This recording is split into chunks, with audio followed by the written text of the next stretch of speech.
righty, folks. Well, welcome back to another episode of Fighting Words, where it's just two dads talking about the UFC, and we're back. Taking a month off in August. You know, we're just like I always say in the top of the hour. We're two dads. So we have kids, we have vacations, we have life, and well, I'm sure some of you missed us. If you didn't, well, get out of here then. What are you even listening for? But we're going to be talking about good old UFC 306. It's been a couple weeks since we've had a big fight card, and it's the premiere of the Sphere. And what are they exactly calling it? Like, I know is it Noche? UFC yeah, Noche. Yes, I didn't want to speak incorrectly, but UFC Noche. So I'm excited though. I mean, it's going to be a fun fight week. Obviously, we're already leading up through it. Not a lot of big names on the card in terms of like below like the top three fights. So Tyrelle and I were talking before the podcast. We're not going to cover anything but the last three fights on the card. If you want prelim predictions, go listen to Luke Thomas. If you want early prelim predictions, go listen to Ariel's new show. Congrats to him and Yahoo. But we over here on the good old YouTubes and Spotify's are going to be talking about just the three main fights because that's what we care about. And so the first fight that we're going to discuss is Brian Ortega and Diego Lopez. We were talking a little bit about this fight before the podcast started, but I think you and I are picking against the grain, picking against the odds makers. But you know what? I kind of want to hear from you first because you and I are actually aligned on this pick. But I want to hear from you first as to why we're picking who we're picking. Yeah. If you would have asked us this maybe 3 weeks ago, I think our answer would have been different. We are definitely a part of the Diego Lopez hype train. But we came before we started this podcast today. We had some telepathy things going on, and we are in agreement that we think Brian Ortega is going to get it done, man. And I just think that he has been, like I said before the pod, he's been a perennial contender in this division for a reason. Obviously, he's lost to Max, he lost to Volk, but who hasn't? Like, he is very good. He's legit, and I think this is a jump in competition for Diego Lopez. Coming off his last minute fight when Brian had to pull out, I wasn't as impressed by how that played out. And I think maybe that like leaked into my brain of potentially he could have some trouble with Brian Ortega. And I just think Brian Ortega is very dangerous with his submissions. He's pretty durable. I don't know. Mind you, I think Diego can be dangerous with his hands. I don't know, man. It's just a different level of competition, and I'm leaning toward my gut, which is telling me go with a guy who's been experienced and been in big fights on big cards, and just finds a way to get it done. It may not be pretty, it may be ugly, honestly. It may not look great, but he's going to find a way to get it done, and that's just my thoughts initially. Mm-hmm. What do you think? I remember back after Diego Lopez lost to Movsar Evloev, and I remember he was, I don't even remember where he was at. I don't think it was UFC 300. I think it was a card before then. But you said, dude, you need to watch this kid. Let's lock in. Let's go. Like, good, man. I would even have called you like the conductor of the hype train because I don't even think he had hype around at the time. And then he goes up and lights up his first few fights, and you're like, holy crap, this kid is talented. And I think he is definitely going to be a top contender in the featherweight division. But there's a reason this division is one of the most competitive in the UFC. And honestly, it's because of people like Brian Ortega. You'll hear it from me first. I don't like the way Brian Ortega fights. I think he's a very incomplete fighter. I don't root for him. I probably won't even be rooting for him in this fight. I feel bad. But at the same time, I know that at the end of the day, that Brian Ortega is going to find a way to win. He just is. It's just facts. He's going to find a way to get either a submission. My prediction is he's going to get beat up for 3 rounds, and then he's going to get a submission, similar to what we'll see with Volkanovski, except this time he'll actually lock it in and get the submission. I think Diego's cardio is not bad. I think he was affected last fight by all the random weight cuts and the weight class changes. I think that's going to be something hopefully a little bit more straightforward. I know Brian kind of screwed everything up by him being sick. I even think I had some spicy takes against Brian Ortega when he didn't fight Diego Lopez the first time. But now that I'm sitting here, and I can't believe I'm sitting here and saying that I'm picking Brian Ortega to win this fight, but I am. I just am. And the only time Here's a fun fact: the only time, at least that I look back in recent fights, he's never lost a back-to-back fight. He has never lost a Hmm. back-to-back fight, except if we don't count the Ayer freak TKO KO, which was just, hey, he broke his arm or whatever because he was going for a submission. If we don't count that, he's not lost a back-to-back fight. Okay, so that's Wow. enough for me to be like, this guy finds ways to win. Yeah. I mean, we saw a revamped version of him back in 2020 after he got his butt kicked by Max Holloway in 2018. He comes back and just brings it to the Korean Zombie. Obviously, he had a loss here, a loss there. He fought Volk, like you said, these fighters are the top of the division. I think he got a little bit lucky by not being in the way of Ilya Tapuria. I think that would have probably been more problematic for him. But I think he's out of the people that he's fighting, this is the most optimal guy for him to get back, not only into the title picture, but if something freak happens in the Max Ilya fight, I mean, we're talking about Brian Ortega potentially being a title challenger, especially if Volk decides to sit out for an extended period of time or goes up to 155. So Yeah. it's a weird, clear path, especially if Brian Ortega can get out of this fight with no damage, which I don't think is going to be the case because this dude likes to eat punches like they're sandwiches.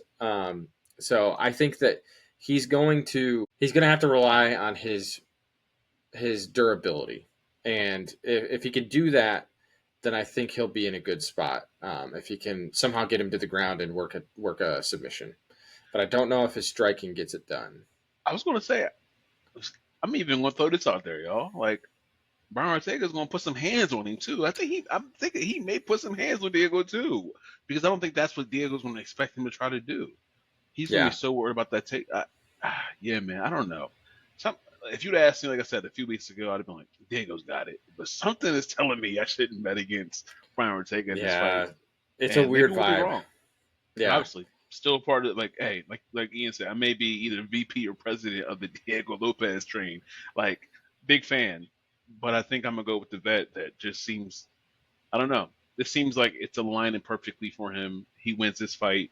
It sets him up for either a bulk rematch or just to be next in line for the title. I know he's talked about going to 55. That may be something he just threw out there. mm, Um, but if he's told, hey, after this fight, you're next in line for the shot. I don't know if he moves to 55. yeah. 55 is I maybe don't a know. tougher division for him, but obviously it is what it is, man. Whatever he decides to do, what he do. But I, Diego being the I 13th ranked person versus the three, that's a big difference, y'all. Like that's a big, big difference. And we're talking about a guy who's kind of hung out in the top four of that division for God knows how long. So like, it's not just by mistake that he's that good. I know he's it had some injuries that have taken him out for stretches, yeah. but clearly he's talented enough to be up there for this long. So Well, that's my and pick. you know how pissed Dana would be if Brian wins? Like he will just be punching the air because we know that Dana What doesn't if he really care submits him for in the him. first round? First Uh, round submits him. Like emphatically wins the fight. Then he has to then, oh man, I got to give this guy something bigger than this. He yeah, wants him to lose. He does. He probably yeah, does. yeah. I don't know how Diego fares with the higher end of this division. With some of the other fighters, I think Arnold Allen gives him fits. I think that um, It's fair. Movsar's a very tough fight still for him. I mean, he did lose to him. I I think think, Giga is. yeah, it depends on Giga's gas tank. We don't really know how that'll hold up, but I think Well, that he can't beat what's his name either. Josh Emmett. Josh Josh Emmett take his head off his shoulder. I don't know, man. Josh Emmett cracking like that, bro. I don't know if he I'm can take them surprised that that shots. wasn't the fight that they ended up. I'm surprised they ended up making the Brian Ortega Diego Lopez. I thought Josh Emmett was going to be more in that mix. I think I heard Josh Emmett's in prison for murder. I think that's what I Yeah, heard. He dude. killed I Bryce mean, Mitchell, and they're like, you yeah. need to go away for a while because he made Bryce Bryce. Mitchell died. He made Bryce Mitchell believe that the Earth is round again. Uh, that's what Man, happened. That's what happened. oof, poor Yeah. Bryce, man. Gosh, Thoughts and prayers. But anyways, enough about Bryce Mitchell. Yeah, so Brian Ortega for both of us. This is where I think we're going to split. Is the next fight is the co-main event, the women's flyweight championship belt on the line. Alexa Grasso defending her belt again against Valentina Shevchenko. This is the trilogy fight. Alexa Grasso has won 2 out of the 3. Some would say that if Shevchenko wins this third one, though, that this would be the more emphatic of the victories because I know the second fight was rather close in a split decision. But the first one was clearly Alexa's to win. I think here's what I think about this fight. I think the game plan against Valentina has been out there for a while. Talia Santos proved it. She no longer fights for the UFC, but in the good old second class, poor man's club of PFL. She showed if you pressure Valentina, if you work to get a takedown, if you decide that this is the fight and this is how it's going to be, and if you have at least decent boxing, you can take it to the judge's scorecard. Alexa Grasso didn't even need that in the first fight. The second fight, she did. In my opinion, I don't think anything changes from the second fight. I hate to disrespect Valentina. I respect and I think what she's done is amazing in the women's flyweight division. I do think, however, the tale is pretty simple here. She's 36. 36 doesn't fight in championships and wins. I hate to be that sad person, but like I hate to be that. I know Bilal is the outlier. He's 35 though. He's 35, right? If I'm making that up, whatever. But the 36 cutoff is like, hey, you're past 35. There's clearly a decline here. The stats I think say 14% of people who fight win in championship fights if they're over the age of 35. 14%. I mean, we're talking like Randy Couture and like 3 other people. Like that's insane to me. Now, granted, that's a stat I pulled from. Well, John Jones is. I mean, we're talking about the GOAT. Like, do we need to even, talk about anything else there? It's not. I'm not. I just want to put respect on Valentina's name. What she's done is great. I don't know what else she can do that we haven't already seen that is going to make the difference here. I think Alexa is not the faster fighter. I just think she's the more well-rounded fighter. And Valentina prides her game in being the most well-rounded fighter in that division. So if she's getting beaten twice by that, I think it's harder, again, to go out and get that win. Now, it's not to say that that's not possible for Valentina to. I mean, we could see something different completely. But I don't like the way Valentina trains. I don't like the way she's trained for a long time. She trains like dehydrated. She trains. It's just I like it's a bad lead up, and I haven't really paid attention too much to her for the fight lead up. I don't know how she's looked. I don't know if she's looked drawn out at all. But like I know weight cuts are harder and harder and harder the older and older you get, and it's not like she was fighting. She was fighting up a weight class in bantamweight for a while until she decided I'm going to go down so I can, win some divisions without Amanda Nunes.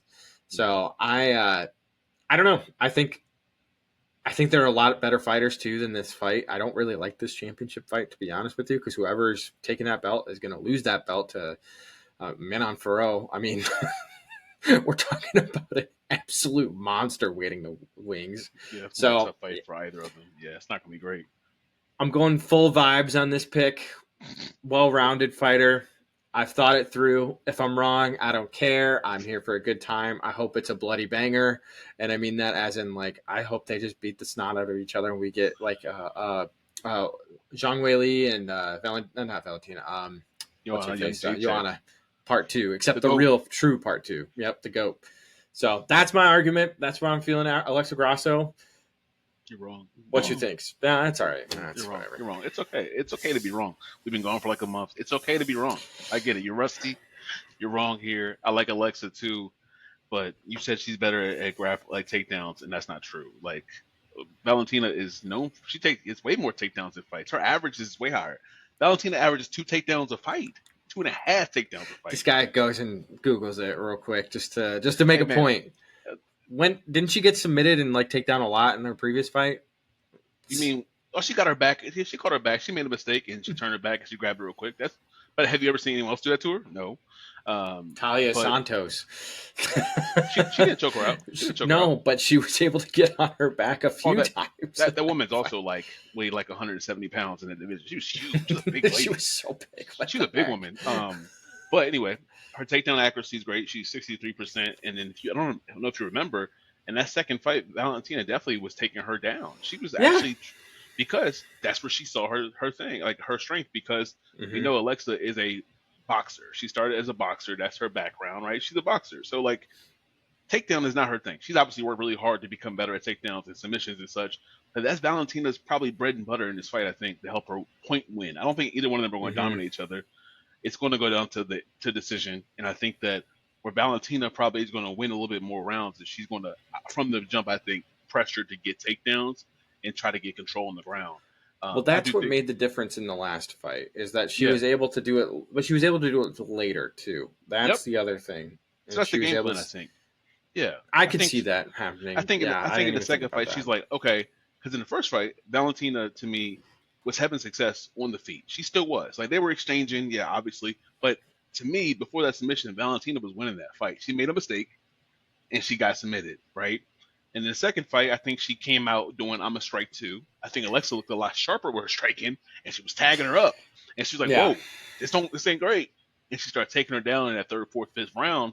I just don't think she did enough to win the fight because she wasn't doing much with the takedowns. Like, I think this time you'll see Valentina from the rip come out, probably do some leg kicks and stuff, blah, blah, blah, try to get grappling situations, lead to takedowns, and then try to actually do stuff on the ground.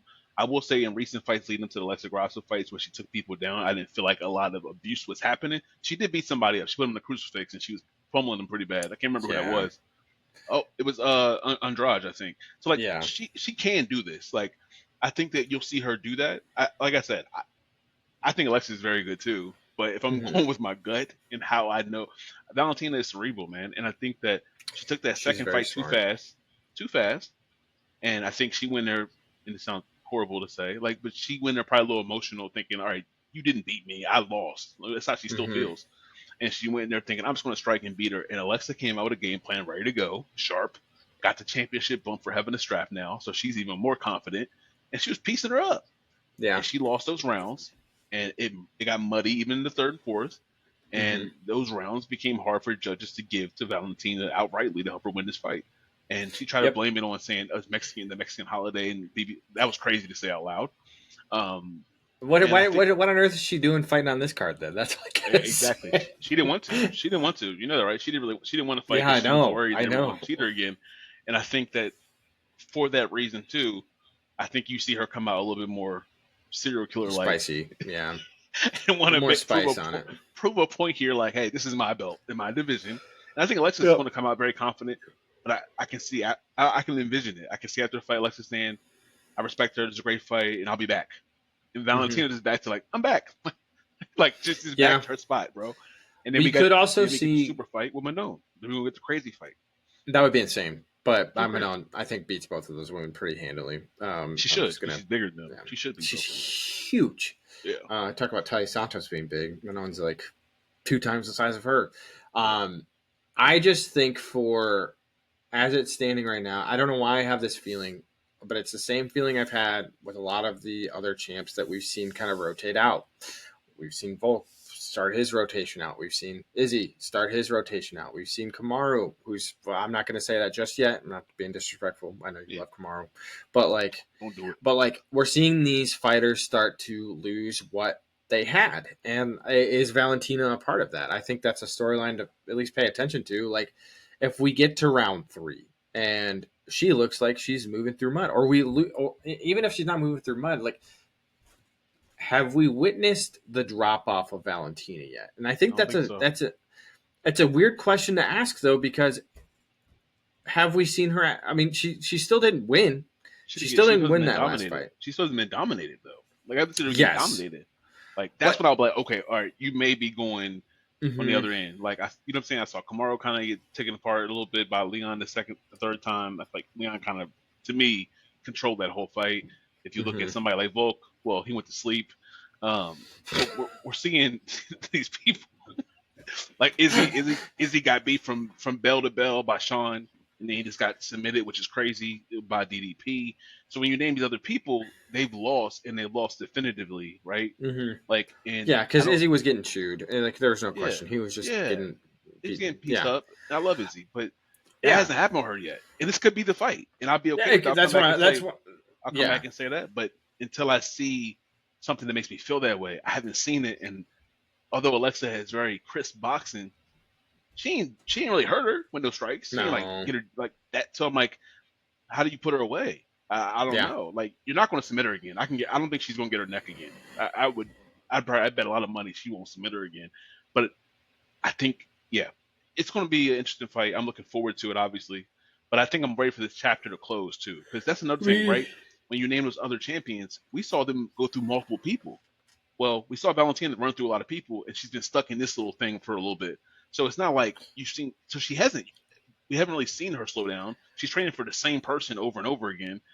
Like, so I think it's she'll be it's fine, bro. I think she'll be fine. But it's the worst version of Figgy and Moreno. Brandon Moreno, Yeah, yeah, yeah. Don't get me wrong; they saved the flyweight division in every way, shape, and form. But yeah, it still doesn't mean we they're like both it. trash though. They're both trash. Yeah, I think us as UFC fans are also moving past like immediate rebooks, immediate like let's do Move this on thing. from it. It's like, well, I think the sport's changing too, man. We're seeing new fighters rotate in and out all the time. The talent is on the hockey stick. I mean, we Yeah, still like it's stunning to me yeah. how good some of these UFC fighters are, and the fact that like now that meritocracy is starting to win out, and we're seeing guys like Bilal who are finally getting their shot. Not only doing that, but winning. I know I Taking had the some belt. bad takes about Bilal, Yep, but you did like, for years. For years. but I'll own it. I'll own it. But we're starting to see this new guard, and like some of the guys will be able to stay in the pocket and hang with it. Like Max, I think Max is going to be one of those guys that hangs with it. If I if the think you're going to featherweight see a goes, lot of. I think you're going to see a lot of other guys just just say it. you know drop off. I'm not. I'm not. I'm not. I've already told you in past podcasts, I'm do not going to not derail defame. us. I'm not going to derail us. Do But not come defame on, me. man. Come on, man. You just So got to the admit it. the main event of the evening is the bantamweight championship on the line. Sean O'Malley versus Merab Dvalishvili.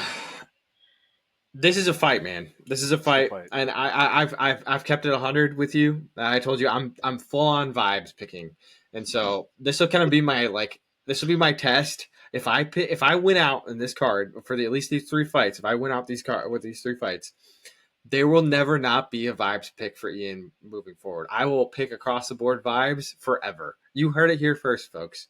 And the vibe that I'm going with is that Sean O'Malley's going to put Merab Dvalishvili down. Like I don't know why. I've got.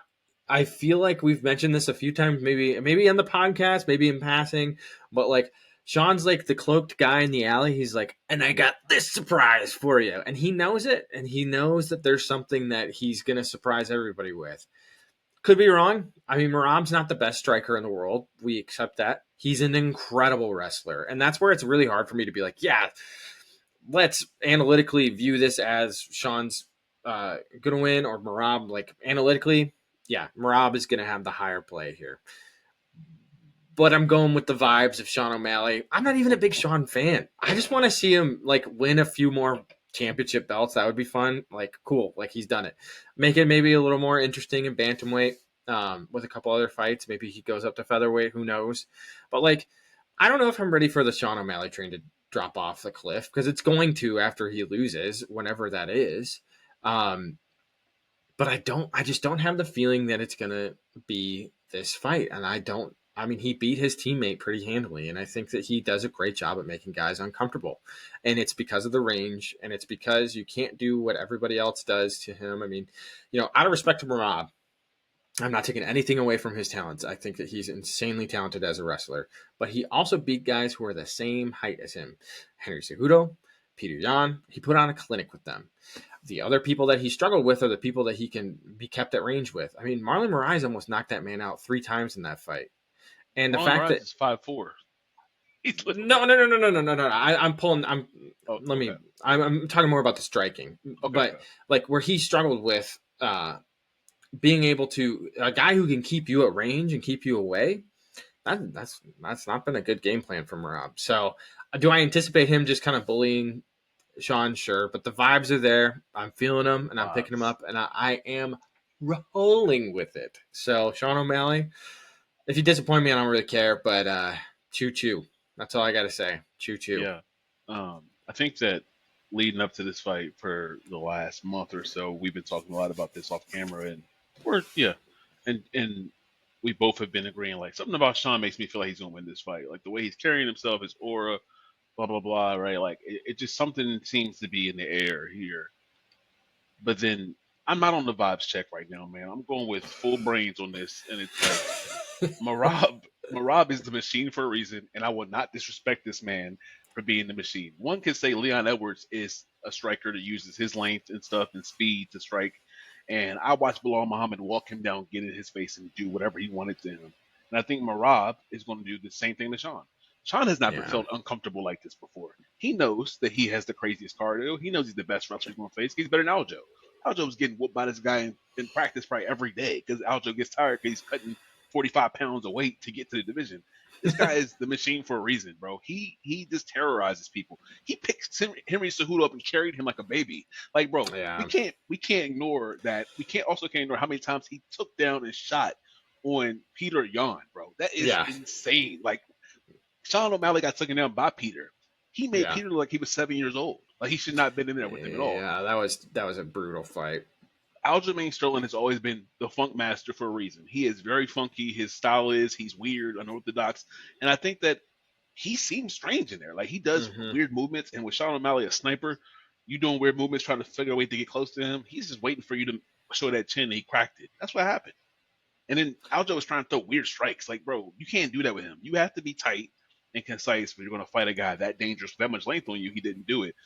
I'm pretty sure Marab is going to know the game plan, which is going to be shell up, stay safe. He's going to kick you in the body. You got to anticipate getting kicked because Sean's going to kick you, right?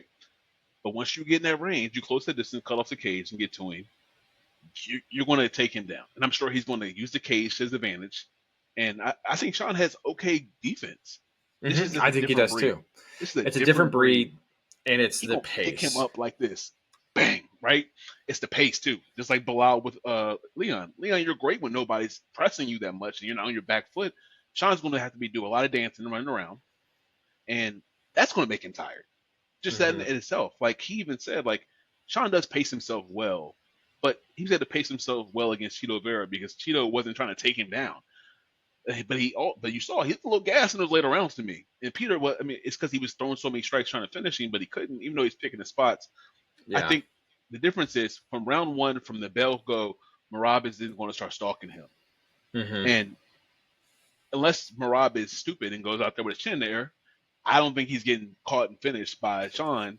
I think he's going to just pressure Sean, take him down, and then beat on him on the ground. And Sean's going to wilt, bro. I just think he can't handle that. And it's just how it goes sometimes. You run into a guy like this, and he's just too much. They're inevitable. Yeah. It's inevitable, bro.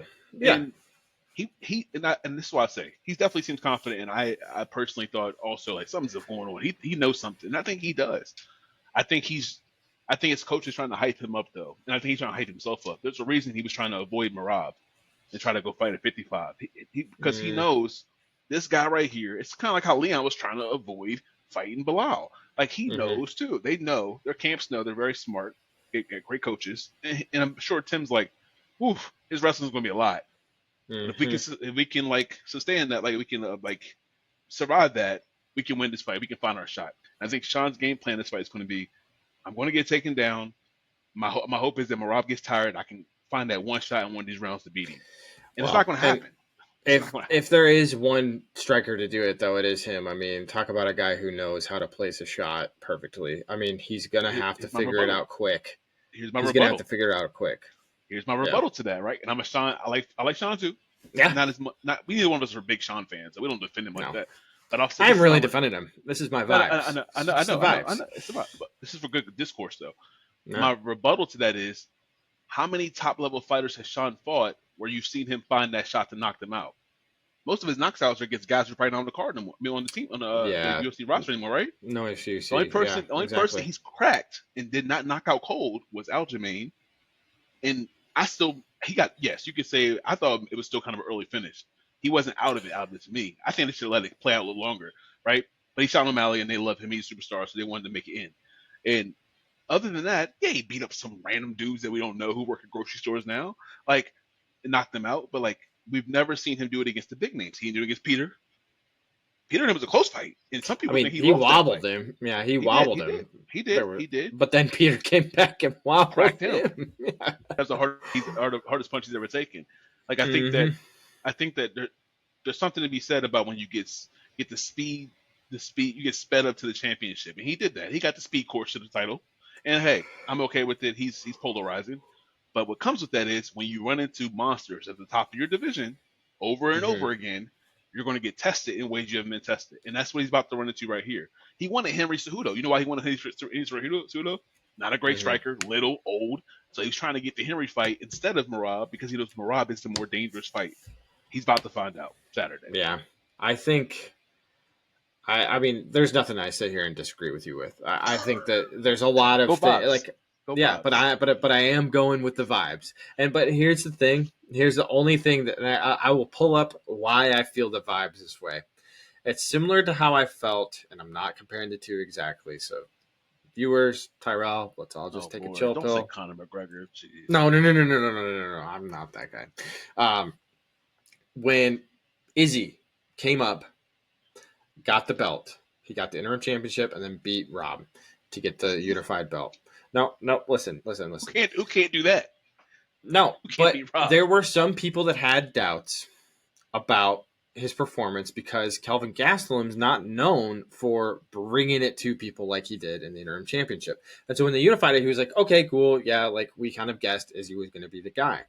The next fight after that, they were like, Yoel has finally got a shot. And I know you don't like Yoel Romero, whatever, but let's take the context for what it I got was. you. They were I like, got you. oh my gosh, like this is the perfect matchup for Yoel. He's going to take him down. He's going to beat him. We not only watched a snoozer, but Izzy goes on to kind of create this inevitable aura of I'm the champ here.